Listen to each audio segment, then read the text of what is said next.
ഇനി അടുത്ത question, which of the following antibiotic inhibit folic acid synthesis by competitively inhibiting the enzyme dihydropteroate synthase? Answer നമുക്കറിയാം, trimethoprim ആണ്. Okay, penicillin എന്താണ് ചെയ്യുന്നത്? നമ്മുടെ പെപ്റ്റിഡോഗ്ലൈക്കൻ സിന്തസിസിനെയാണ് പ്രശ്നം ഉണ്ടാക്കുന്നത്. വാൻഗോമൈസിനും അതേ തന്നെയാണ് ആക്ഷൻ വരുന്നത്, പക്ഷേ രണ്ട് രീതിയിലാണ്.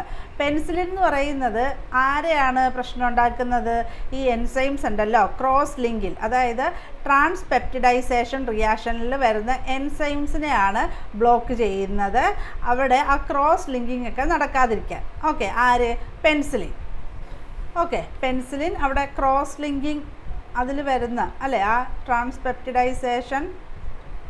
ട്രാൻസ്പെപ്റ്റിഡൈസേഷനിലെ എൻസൈംസിനെയാണ് ഇൻഹിബിറ്റ് ചെയ്യുന്നത്. ഓക്കെ, വാൻഗോമൈസിൻ എന്ന് പറയുന്നത് വാൻഗോമൈസിൻ വന്ന് ബൈൻഡ് ചെയ്യും. ഓക്കെ, ഈ ട്രാൻസ്പെപ്റ്റിഡൈസേഷനെ തന്നെയാണ് ബ്ലോക്ക് ചെയ്യണമെങ്കിലും ബൈൻഡിങ് ടു ഡി അല ഓക്കെ, ഈ ഒരു റീജിയൻ അമിനോ ആസിഡ്, ഓക്കെ, അവിടെയാണ് വന്ന് ബൈൻഡ് ചെയ്ത് ബ്ലോക്ക് ചെയ്യുന്നത്. ഇനി ജെൻഡാമിസിൻ എന്ന് പറയുന്നത് ഒരു അമിനോ ഗ്ലൈക്കോസൈഡ്സ് ആണ്. ഇവരെവിടെയാണ്?